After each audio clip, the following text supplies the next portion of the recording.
네, 우리가 순서를 따라 성탄트리 점등 예배로 인해서 흐름이 잠시 멈춰졌습니다만 우리 다시 또 이 주제 하나님을 기뻐하는 삶이 무엇인가를 이제 이어가야 되는데 이전 시간 내용 뭐 다 기억 안 나셔도 상관없는데요.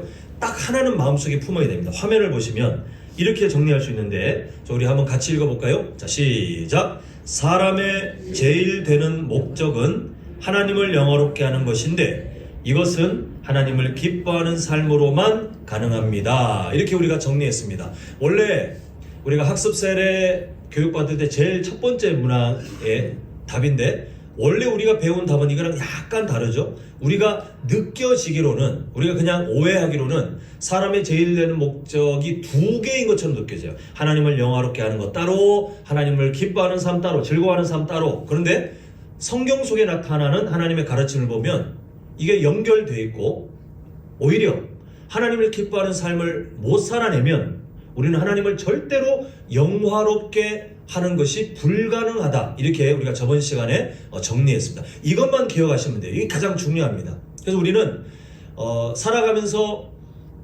하나님께서 우리를 창조하신 목적, 구원하신 목적이 여기에 지금 화면에 보시는 그 내용에 있기 때문에 우리는 이 삶을 살아가야 되는데 숙제가 아니에요, 사실은. 왜냐하면 우리가 이 삶, 하나님을 기뻐하는 삶을 우리가 놓쳐버리잖아요. 등한시하잖아요. 가장 손해보는 사람은 우리예요, 우리.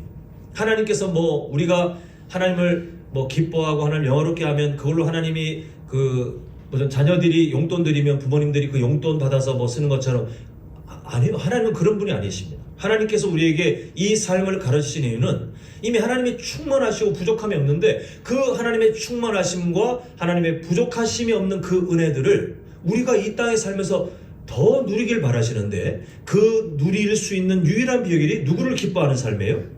예, 이때 우리가 착각하지 말아야 할 것을 하나님을 기뻐하게 하는 삶, 이게 아니라 지금 뭘 가르치고 있습니까? 하나님을 기뻐하는 거, 하나님을 즐거워하는 거. 여기에 우리의 모든 복이 출발되기 때문에 우리는 이 삶을 놓치거나 멀리할수록 우리가 가장 심각한 손해를 입는다는 거. 약간 피해가 아니라 신앙생활에 아주 큰 심각한 손해를 입기 때문에 우리는 천국 가는 그날까지 내가 하나님을 어떻게 해야 기뻐하며 살까? 어떻게 해야 내가 하나님을 영원토록 즐거워하는 삶을 이 자리에서 배우며 걸어갈까? 이거를 놓치지 말으셔야 돼요. 거기서 우리가 우리의 온전한 복, 온전한 능력을 하나님으로부터 우리가 공급받게 됩니다. 자, 오늘 이제 그 두 번째 주제인데 설교 제목을 보면 이렇게 되어 있죠. 하나님의 기쁨에 주목하는 삶. 자, 우리가 하나님을 통하여 우리가 기뻐하는 하나님 그분 자체를 기뻐하는 삶을 이제 앞으로 우리가 계속 연속해서 보긴 할 텐데요. 그 전에 뭘 생각해야 되냐면 하나님이 뭘 기뻐하시는지를 잠시 보고자 합니다. 하나님의 기쁨이 뭘까?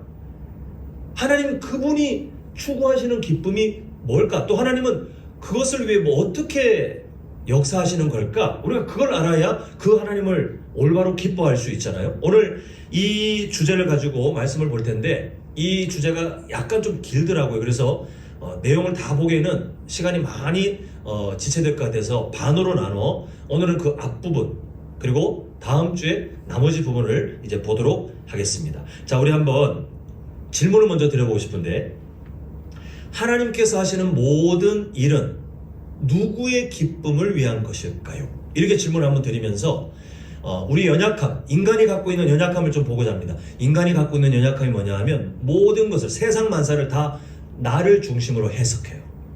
내가 마치 우리가 머릿속으로 그렇게 살지 않지만 본능적으로 내가 이 우주의 중심처럼 느껴져요. 내가 주인공이에요.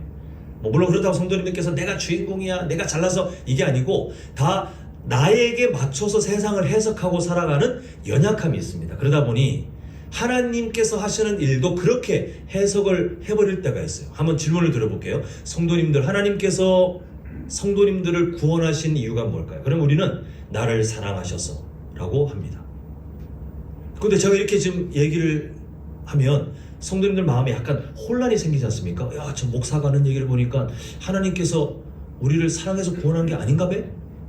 근데 혼란스러워 하실 것이 없는 게 그게 맞아요. 맞긴 맞지만 하나님께서 우리를 사랑하셔서 우리를 구원하신 게 맞습니다. 그런데 더 궁극적인 이유가 성경 전반에 지금 예를 이제 구원에 대해서 들긴 했지만 전체 다 하나님께서 하시는 모든 일들의 궁극적인 목적이 있더라는 거예요. 그 목적이 무엇인지, 그 근본적인 이유가 무엇인지를 오늘 우리가 주목하는 것이 핵심입니다.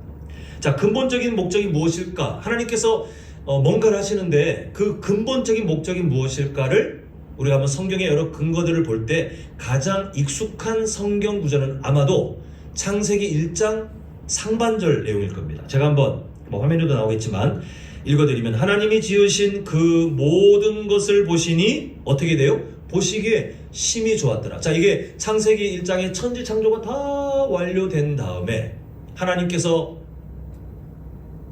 가만히 계시다가 야 이거 너무 무료한데 뭐 좀 만들어 볼까? 마치 아이들이 종이접기 하는 것처럼 하다가 이 세상을 만들었네?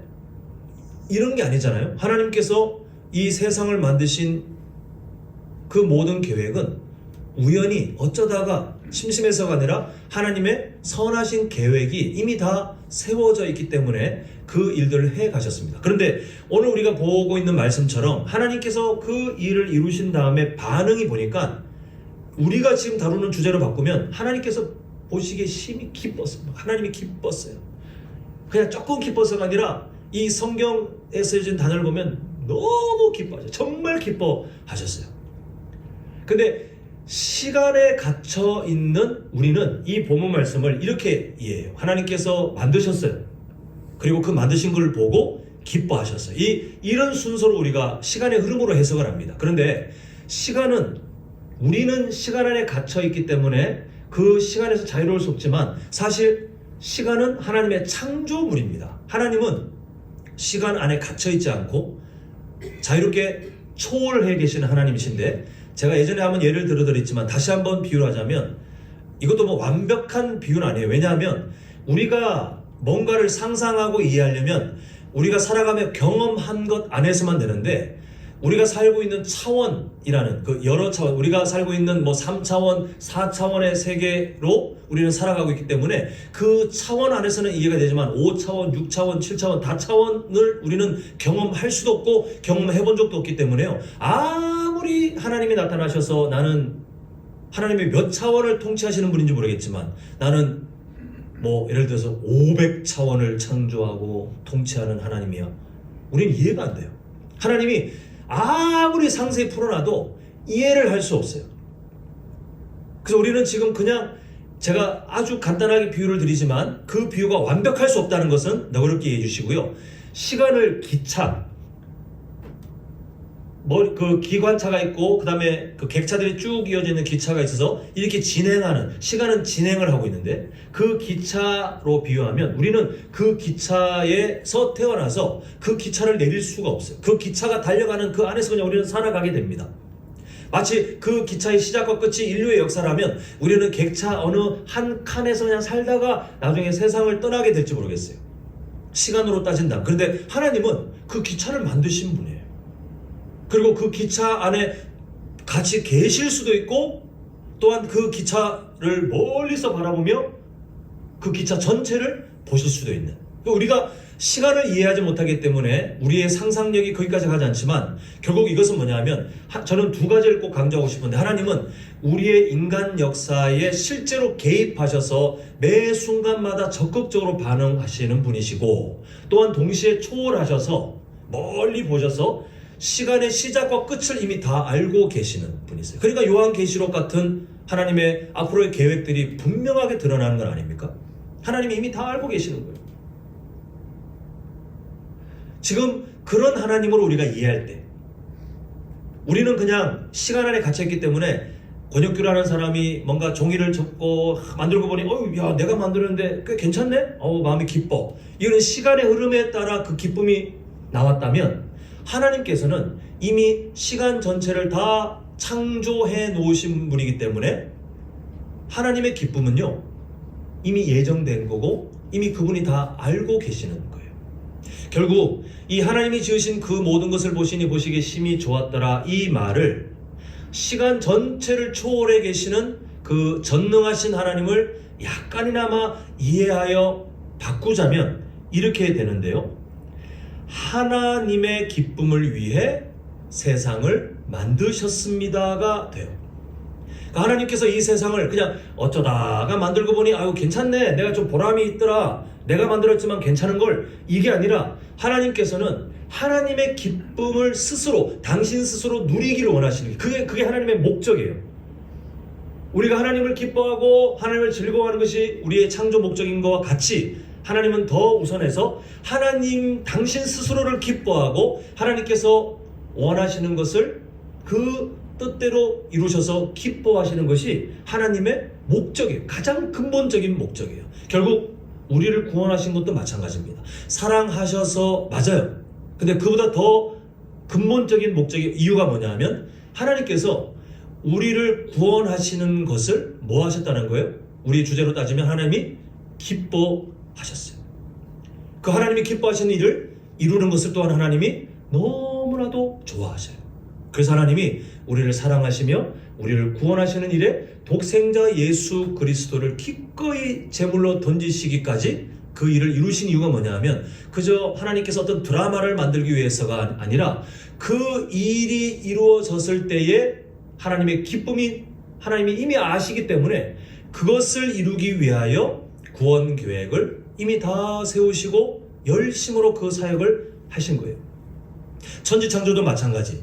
천지창조 이후의 기쁨이 아니라 하나님께서 이미 그 기쁨을 알고 계시기 때문에 그 기쁨을 하나님 스스로 전체적으로 누리시기 위해서 천지창조의 모든 단계를 하나님께서 최선을 다하여 하나님의 선하신 뜻을 따라 이루어 가신 것을 보게 됩니다.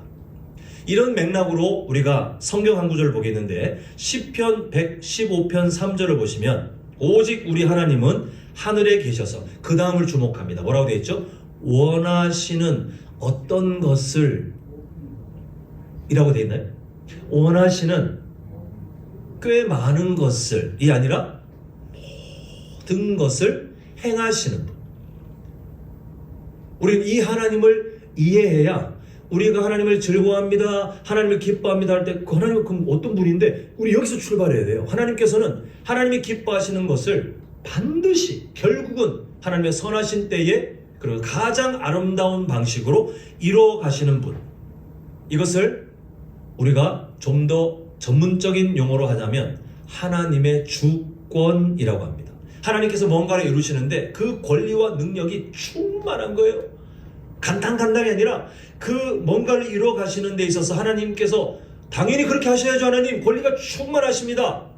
하나님 당연히 그거 하시는데 하나님 부족함이 없으시죠. 하나님 능력이 충만하십니다라고 성경이 우리에게 증거하는 그것을 딱 압축하면 하나님의 주권.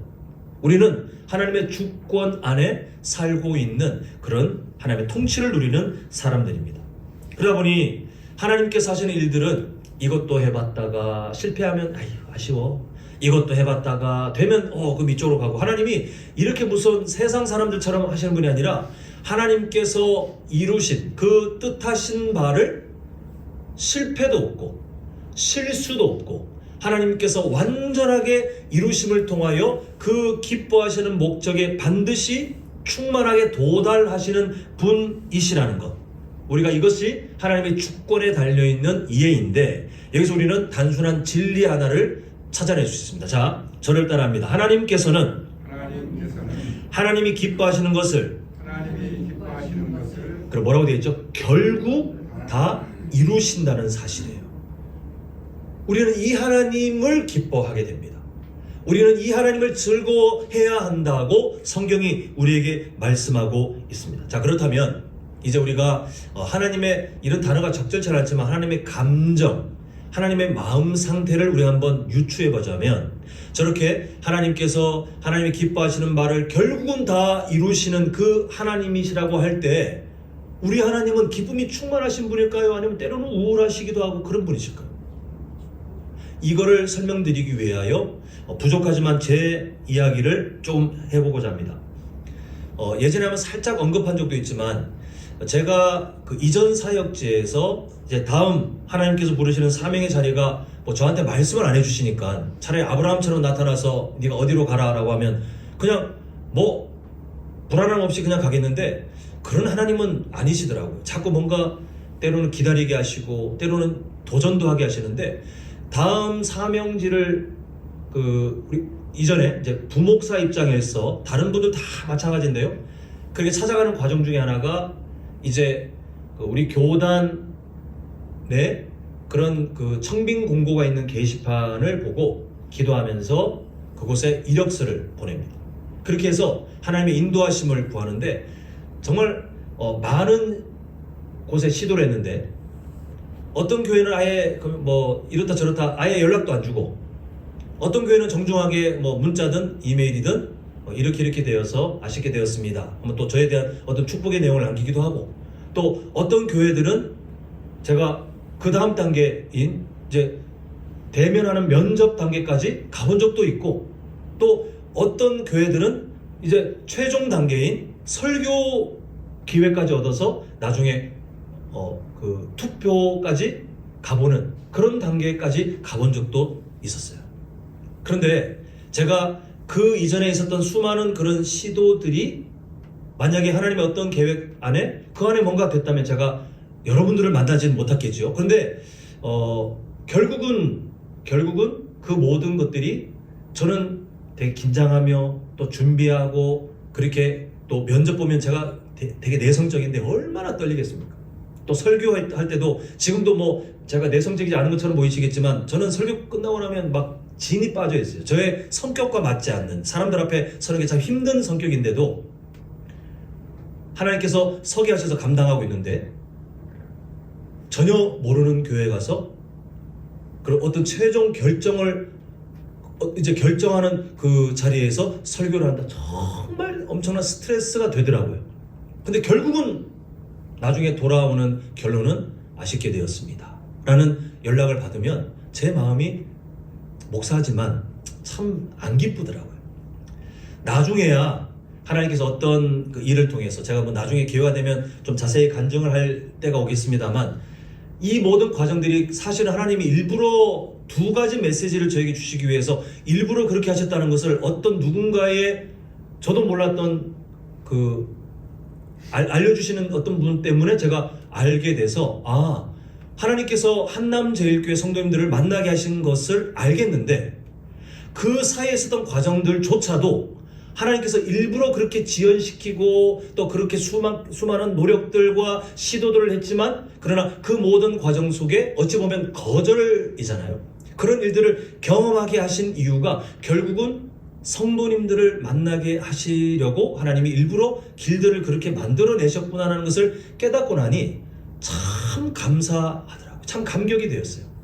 그래서 제가 나중에 깨달아서 감격되고, 나중에 성도님들과 이렇게 만나게 돼서 제가 이제 다음 사명지가 정해지니까 제가 삶에 이제 활력이 생기고 보람이 생겨서 다행이지, 그 전까지 계속 뭔가 시도했는데 안 되고 하니까 마음은 또 머리로는 하나님께서 인도하신다, 이 모든 과정도 하나님의 뜻이 있다라고 하지만, 그러나 제 기분은 있잖아요. 실패자 같고, 내가 과연 이 한국 안에 내가 과연 목사로 살아갈 사명의 자리는 존재하기는 하는가 라고 하는 암울한 느낌도 생기더라고요. 그런 느낌이 생긴 이유가 뭐냐 하면, 뭘 열심히 시도했는데 안 돼요. 또 다른 곳에 또 시도했는데 안 돼요. 이게 계속 저에게 실패감과 또 그 기쁨과 반대되는 우울감, 또 슬픔으로 이렇게 오게 되는 것을 제가 경험했었는데요. 하나님께서 어떤 분이신가 하면, 하나님은 뭔가를 시도하시는데 실패를 하셔요? 안 하셔요? 실패가 전혀 없으신 신실하시고 전능하신 분이라는 사실을 우리는 신앙 고백으로 이미 하고 있습니다.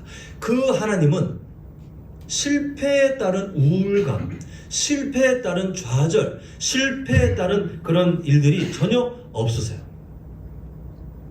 하나님의 기쁨은 거기서 충만해지시는 거예요. 모든 계획들이 하나님의 뜻이 항상 그대로 이루어져요. 물론 그 사이에 인간 역사가 하나님께서 계획하시는 바, 하나님의 마음을 거부하고 떠나고 그런 실수들, 심지어 우리도 지금 구원받아 예수님의 성품을 향해 자라가고 있는 그 하나님의 뜻하신 바를 향해 자라가고 있지만 우리가 얼마나 연약합니까? 그런데 그럼에도 하나님은 하나님의 선하신 뜻을 우리 인생 가운데 이루어가고 계시고, 그분은 우리가 주일 예배 때마다 처음에 찬양으로 고백하는 것처럼 신실하신 하나님으로 우리에게 어떤 실패감, 아니면 좌절하시는 거, 아니면 뭔가가 흐트러지고 뭔가 부족하고 무능력하고 그런 하나님이 아니시라는 분명한 신앙의 고백을 우리에게 계속해서 가르치며 그 하나님을 기뻐하라고 말씀하고 계세요. 자, 우리 이사야 46장 10절, 우리 성도님들께 참 위로가 되었으면 좋겠는데요. 우리 한번 같이 읽어보겠습니다. 시작. 내가 시초부터 종말을 알고 아직 이루지 아니한 일을 옛적부터 이루기를 나의 뜻이 설 것이니 내가 나의 모든 기뻐하는 것을 이루리라 하였느니라. 자, 마지막이 중요해요. 내가, 하나님께서 하시는 말씀이 내가 나의 모든 기뻐하는 것을 어떻게 하신다고요? 네, 하나님의 그냥 헛된 꿈이 아니라 정말 그분은 정말 그렇게 하시더라고요. 그렇게 하고 계십니다.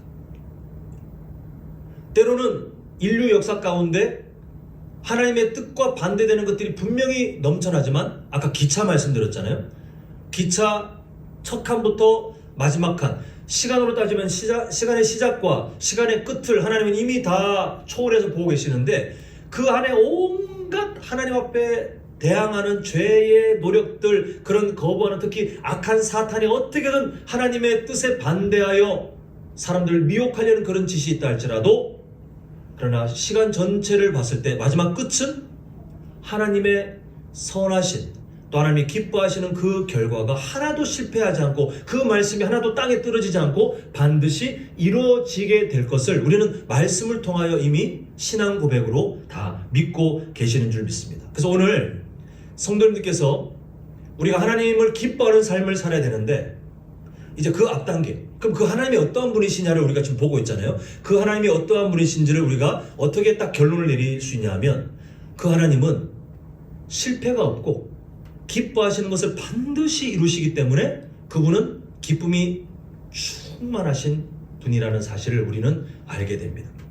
만약에 그 하나님의 기쁨을 우리가 우물로 비유해보자면요, 물을 길어 올리는 우물로 비유해보자면, 그 우물이 항상 마르지 않고 늘 물이 풍성하게 그대로 있다는 것을 우리가 아는 만큼 우리는 그 물을 길어 올리고 하는데 전혀 불안함도 없고요, 다음날 가서 또 필요한 만큼 물을 쓰고 또 필요한 만큼 물을 쓰고 그 물을 계속 즐기고 그 물을 기뻐하며 살게 돼요. 그런데 만약에 우리 하나님이 어떤 때는 기쁨이 충만했다가 어떤 때는 하나님과 갑자기 변덕쟁이처럼 기쁨이 바닥을 쳐가지고 우리가 아무리 하나님을 기뻐하려고 해도 그 하나님 존재 자체가 기쁨이 없는 분이 된다면 우리는 얼마나 불안할까요? 우리는 하나님을 기뻐하는 삶을 살아갈 수가 없습니다. 그런데 참 감사하게도 하나님께서 성경 전체를 통해 우리에게 뭘 말씀하시냐면요, 너희들 나를 기뻐해라. 그게 너희들이 복받는 비결인데, 근데 걱정하지 마. 너희들은 설령 나를 기뻐하는 삶이 연약해질 수 있어도 나는 기쁨이 항상 충만해. 너희들이 언제든지 나를 기뻐해도 부족함이 없도록 나는 항상 기쁨이 충만해. 나는 내가 기뻐하는 뜻을 반드시 이루기 때문에 그래 라고 성경을 통하여 우리에게 위로하고 계시는 것을 보게 됩니다. 우리는 그 하나님을 아빠 하나님으로 섬기며 그 하나님을 기뻐하기만 하면, 즐거워하는 법을 배우기만 하면 이 세상을 살아가지만 하나님이 주시는 풍성한 은혜를 우리는 날마다 더 많이 누리며 살게 됩니다. 자, 이쯤에서 우리는 설교 초반에 보았던 질문을 다시 한번 봐야 되는데요, 하나님께서 하시는 모든 일은 누구의 기쁨을 위한 것일까요? 이제는 정답을 아시죠? 예. 이게 사실 사람에게 적용하면 좀 약간 닭살 돋지 않습니까? 내가 하는 모든 일은 나의 기쁨을 위한 것이요, 뭔가 좀 잘난치 하는 것 같고 지만 않은 것 같지만, 하나님께서는 그 하나님 존재 자체가 하나님 당신 스스로 충만하게 기쁘고 만족하고 영화로우시기 때문에 하나님은 저렇게 존재하실 수밖에 없어요. 하나님은 무엇을 하시든 하나님 당신 스스로의 기쁨을 위해서 열심히 최선을 다해 우리에게 전능하시고 신실하신 하나님으로 일하시는 것을 보게 됩니다. 자, 몇 가지 적용해 보면 하나님께서 이 세상을 창조하신 이유가 뭐 때문에요? 그곳에 하나님께서 기뻐하심이 있기 때문에 우리가 보았잖아요. 창세기 1장 31절 보시기에 심히 좋았더라. 하나님은 그것을 알고 계셨어요. 하나님의 선하신 뜻을 이루어서 이 세상 피조물 속에 특히 인간을 만드셔서 하나님을 예배하는 또 하나님의 나라를 만들어가는 그게 얼마나 하나님께 기쁜 일인지를 아시기 때문에 창조하시고 그리고 원래 계획하신 진짜 그대로 하나님 보시기 심히 좋은 그 기쁨을 하나님이 그대로 누리신 것을 보게 됩니다. 그런데 인간의 최초의 범죄 이후에 마치 그 타락상 때문에 하나님의 계획이 다 망가진 것 같지만 아니에요. 하나님은 시간의 역사 속에 객차가 앞에 있는 1호차 객차에 문제가 생겼다고 해서 그 문제로 이 기차 전체가 날아가는 것이 아니라 그 기차 전체의 결론은 하나님의 가장 기뻐하시는 구원 역사에 도달하기까지 그 모든 것을 알고 계셨기 때문에 하나님께서 하신 일이 뭐냐 하면 참 하나님이 저는 이런 하나님이 참 많이 성경에서 보이는데 실패한 아담 가정을 일부러 사명의 가정으로 바꾸시는 걸 보게 돼요. 범죄한 가정인데 어떤 엄청나게 놀라운 사명을 주냐 하면 예수 그리스도를 이 세상에 장차 있게 하는 그 가정으로 하나님이 삼으시는 것을 보게 돼요. 왜 그렇게 하실까요? 그냥 새롭게 흠 없는 다른 인간을 만드시면 되지 않습니까? 근데 하나님은 그 연약한 실패한 가정을 통하여 그 역사 속에 예수 그리스도를 이 땅에 오게 하시는 것이 누구의 기쁨이에요? 하나님이 기쁨이시기 때문에 그 일들을 이루어가시는 것을 보게 됩니다. 이스라엘을 만드실 때도 마찬가지. 이 세상 타락한 세상 속에 하나님의 나라를 만드심에 있어서 하나님께서 뭘 기뻐하셨냐 하면 아이가 많고 그렇게 원래 자녀들이 많은 또 태어나기를 믿음이 좋은 그런 사람을 통해서가 아니라 아이를 낳을 수 없는 그리고 원래는 믿음이 연약했던 그 한 사람 아브라함에게 하나님의 나라를 이뤄가시고 그리고 아담에게 주셨던 그 원래의 꿈을 더 구체적으로 예수 그리스도에게까지 이어지도록 하시는 그게 하나님이 너무 기쁘셨기 때문에 그 일을 일부러 이뤄가시는 것을 보게 됩니다. 지금 우리가 성경 역사 몇 가지만 말했지만 성도님들은 어떠실까요? 왜 하나님께서 성도님들을 미리 작정하셨습니까? 왜 하나님께서는 성도님들께서 구원받을 자세가 전혀 있지 않을 때 이미 성도님들에게 예수 그리스도를 믿을 수 있는 마음을 왜 주셨을까요? 왜 독생자 예수 그리스도를 성도님을 위해서 십자가에 그냥 그렇게 비참하게 던져 죄의 저주를 다 감당하게 하셨을까요? 왜 하나님은 오늘도 연약하셨을 성도님들을 버리지 않으시고 왜 오늘도 자녀로 품고 계시고 내일도 그 다음날도 계속 품고 계시며 훗날 왜 이미 영원한 생명을 약속하신 걸까요? 그것은 하나님께서 그렇게 이루어가시는 것을 기뻐하시기 때문에 하나님의 기쁨이 그 목적이 있기 때문에 그 일들을 이루어가시는 것을 보게 됩니다. 물론 하나님의 일하심 안에요. 하나님의 주권 아래 인간의 시각으로 보기에는 우리가 납득하기 좀 힘든 아니면 마음이 좀 힘든 그런 고난, 질병, 재난, 사건들이 그 시간 안에 다 포함되어 있어요. 그 모든 것을 통틀어 결국 결론은 하나님께서 가장 기뻐하시는 일이 이루어집니다라고 하지만 그 사이에 시간 안에 갇혀있는 우리는 때로는 그게 납득이 되지 않고 되게 혼란스러워질 때도 있습니다. 그래서 예수님 믿는다고 하면서도요 세상 사람들처럼 어떻게 오해하냐면 이 세상이 원래 괜찮은데 원래 평범한데 하나님이라는 이 신이 좀 약간 이해하기 힘들 만큼 좀 약간 잔인한 면이 있어서 재난도 일으켜서 막 사람들 수백 수천 명 죽게 만들고 막 질병 생기게 해가지고 코로나 때 난리 났잖아요. 그 수많은 사람들이 죽게 만들고 막 어린아이들도 병원에 가보면 불치병 걸려 죽어가는 그 일들 보면 너무 가슴 아프지 않습니까? 그런 질병 만들어가지고 아이들도 죽게 만들고 하나님이 선한 하나님이라면 어떻게 그렇게 하느냐라고 예수님 믿는 사람들조차도 오해하는 것들을 참 많이 봤는데 이건 너무 하나님의 그 일하시는 것을 진짜 완전히 반대로 이해하는 것과 다를 바가 없어요. 인간의 타락 이후에 어떤 일이 예정되어 있냐면요, 죄의 결과는 뭐죠? 죽음이에요. 저주예요. 저주. 아담은 그 세상의 대표자로 하나님께서 세우셨는데 그 아담이 범죄를 했습니다. 그럼 그 다음 결과가 뭐냐면 아담을 포함하여 그 세상 전체가 그냥 폭삭 망하게 되는 게 원래 수순이에요. 당연한 수순이에요.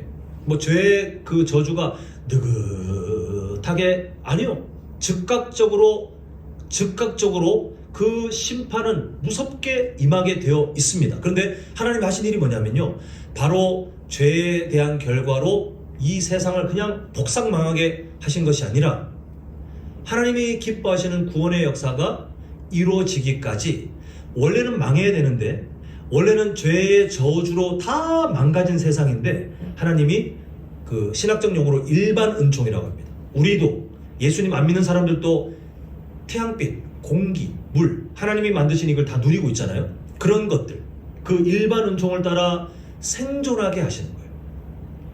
그리고 생육하고 번성하도록 하시고, 그리고 그 인류 역사가 점점 발전하도록 하나님께서 하시는, 그 함께 하시는 것을 보게 돼요.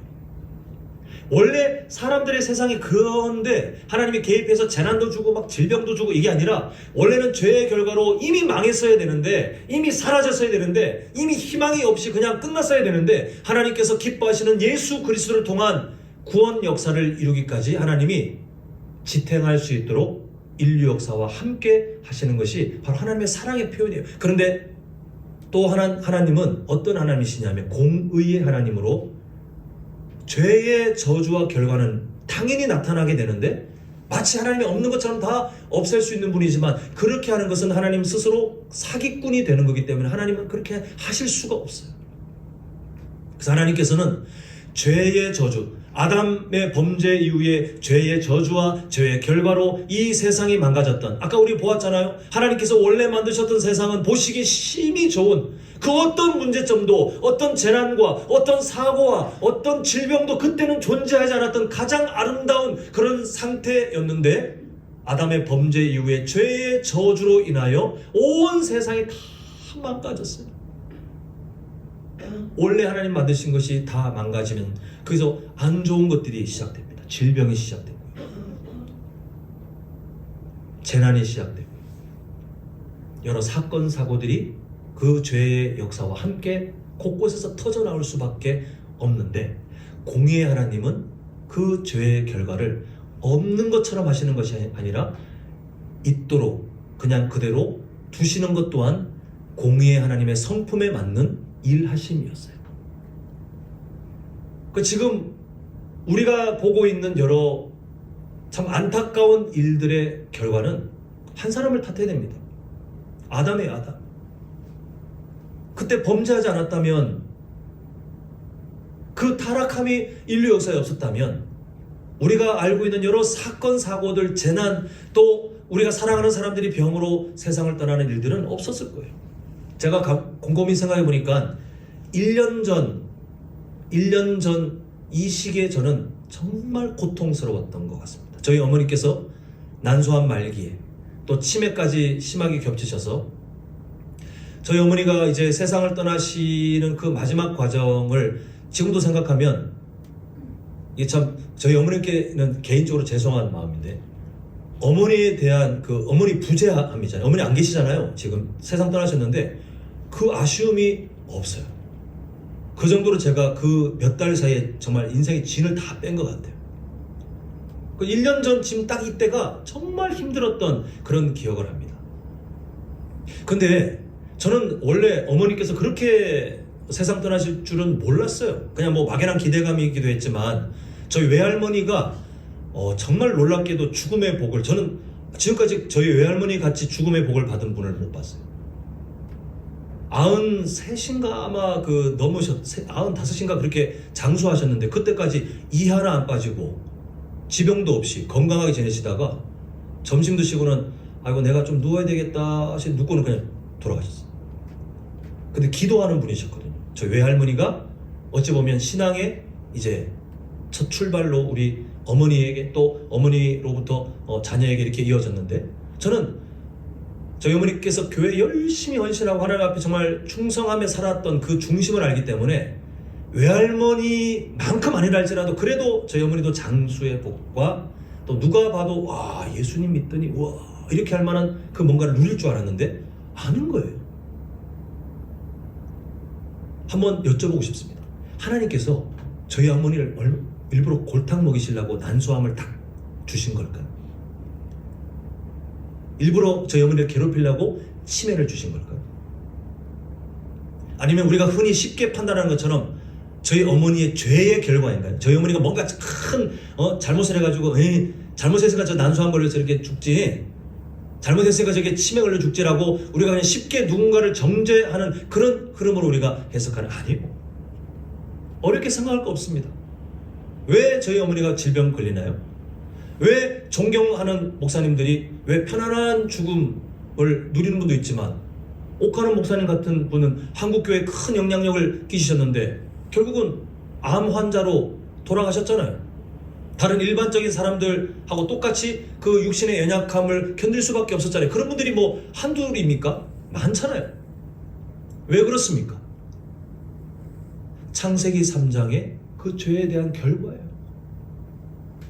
그 속에서 우리는 어떤 사람은 뭐 유전자의 힘을 입어 건강하게 살 때도 있고, 어떤 사람은 뭐 어릴 때부터 질병을 앓으며 참 아픈 삶을 살 때도 있고, 다양한 삶을 살지만 결국은 통틀어 뭐냐 하면 죄의 저주로 망가진 세상을 우리는 그렇게 살아가고 있어요.